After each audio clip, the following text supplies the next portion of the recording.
Let me start with a story, a true one, from the heart of the NHS. Picture a time before email, when a Birmingham hospital posted a sign, "Due to further cuts, the light at the end of the tunnel has been switched off." That dark humour says it all. The NHS has faced more structural churn than almost any health system on earth. But how did we arrive at this chronic instability? To understand, let's rewind to the era before the internal market, when the West Midlands boasted a regional health authority, coordinated planning, and economies of scale. It wasn't flashy, but the system worked. Then came Bevan's original compromise in 1948. Crucially, GPs stayed private contractors, while consultants kept private practice rights. This compromise planted a hidden fault line, a publicly funded system coexisting with privately owned primary care, creating long-term structural tension. Fast forward to the 1990s and the NHS and Community Care Act, split purchases from providers trying to mimic market competition. But was it real competition? Or just bureaucracy in a new guise? That's what we need to explore. So ask yourself, did the NHS really fail to reform? Or did it reform too much, in too many directions, losing stability in the name of progress? Let's unpack this paradox together and see how structure, not just ideology, shaped our reality. Now you might be thinking, competition works everywhere else, why not in the NHS? Here's the challenge. True market competition requires choice and mobility, but NHS patients can't shop around for A&E, maternity, or cancer care. Geography and safety, not preference, determine which hospital you use. When GPs became commissioners, we handed billions to private partnerships lacking economies of scale and collective accountability. Think of it this way. It's like expecting a network of corner shops to plan the logistics of a national supermarket chain, structurally incoherent from day one. Market testing and outsourcing promised efficiency, yet in Birmingham, most non-clinical services stayed in-house because they were simply cheaper and more reliable. The supposed magic of outsourcing, often undermined by profit extraction and commercial overheads, not operational excellence. Here's a sobering statistic. Internal market bureaucracy doubled NHS administrative costs to 12–14% of spending. Over 30 years, tens of billions went into reorganization, contract writing, and consultancy instead of patient care. Does that sound like efficiency to you? Let me put the resolution plainly. The internal market failed not through incompetence, but because the incentives and structures never matched the theory. And our first past the post-electoral system?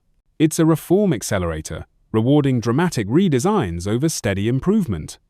Can any health system thrive on perpetual instability? Let's take a step back and look beyond our borders. You may have heard that the UK is unique in its endless health system reorganizations. Well, it's true the OECD calls us out for it.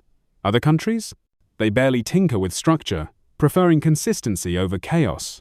France's single national purchaser, Denmark's regionally integrated system, the Netherlands' regulated competition model, Sweden's county-based governance since 1862, and Canada's stable provincial care all share two things: structural stability and coherent planning. Their secret isn't more money, it's smart design. Let me give you an analogy. Think of France as operating like a well-run train network, clear routes, performance incentives, real passenger mobility. In contrast, the UK tried to build a market railway without any tracks.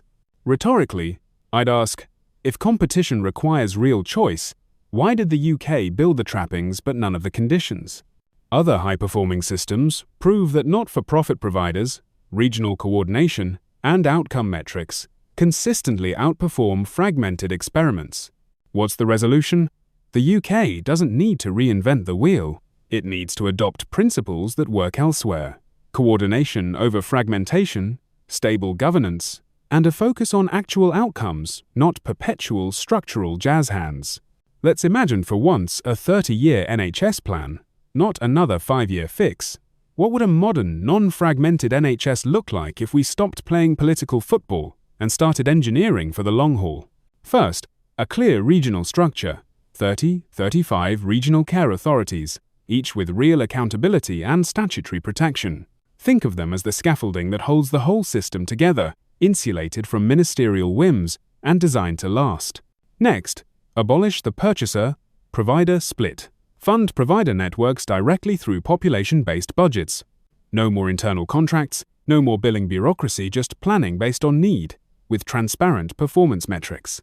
This is what France, Denmark, and Sweden have done so well. But wait, what about primary care? Integrate GP practices into larger, more resilient groups, supported by shared digital infrastructure and collaborative pathways. It's time to outgrow Bevan's 1,948 compromise for a team-based, modern approach. Finally, here's the big one. Invest £22 to £27 billion over 5 years. That's just a catch-up, not a luxury. This is less than what's been burned on management consultancies and churn. Would you rather invest in shiny new hospitals and digital tools, or keep funding perpetual reorganization? Let's talk about doctors. Aren't we just short because no one wants to be a doctor? Not even close. Every year, thousands of capable UK applicants are turned away not by choice, but by capped training places. The bottleneck isn't motivation, it's capacity. Now consider this. 40% of doctors working in the UK were trained overseas, twice the rate of comparable countries. That creates economic leakage and system fragility. If even half send home just 20% of their pay, we're losing up to £480 million a year multiplied through the local economy. That's as much as £1.2 billion in lost demand, straight from taxes and out the country. So what would it cost to fix? Training an extra 6,000 to 8,000 UK doctors per year enough to meet rising demand and unwind historic undertraining would cost £1.5 to £2.25 billion per year. That's about £5 to £7 per household per month pennies compared to the economic benefits. And before you ask, yes, some UK doctors leave too. But the difference? Most spend years here, investing in the system before moving on. Unlike a model reliant on perpetual importation. Here's the resolution. Planning isn't just about numbers, it's about self-sustaining systems. Train more doctors, build supervisory capacity, and let private providers supplement, not cannibalize, the workforce. Otherwise, we keep paying twice, once for care and again for failure to plan. Now, let's confront a myth. Prevention isn't just a budget line, it's the foundation of every high-performing health system. Yet the UK spends among the lowest in the OECD on upstream care. Why? Because prevention never became system logic, just a slogan to be raided in tough times.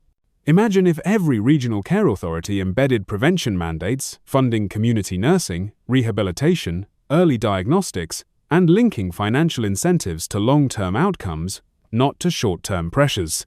That's the difference between firefighting and fireproofing. But here's where politics sabotages progress. Our first-past-the-post system incentivizes each new government to rebrand the NHS, not protect it. In places like Denmark or Sweden, proportional representation means cross-party consensus and stable, long-term health architecture. Now you might be wondering, couldn't the UK just guarantee NHS governance in law? Yes. With cross-party protection and a constitutional guarantee against ministerial meddling, we could break the cycle of churn and finally invest in system stability. So, to close, the NHS doesn't need radical reinvention. It needs the discipline of long-term engineering stable structure, integrated pathways, proper investment, and prevention as a system pillar. If Rome teaches us that change is constant, our European neighbours teach us that improvement comes from consistency. Isn't it time we listened?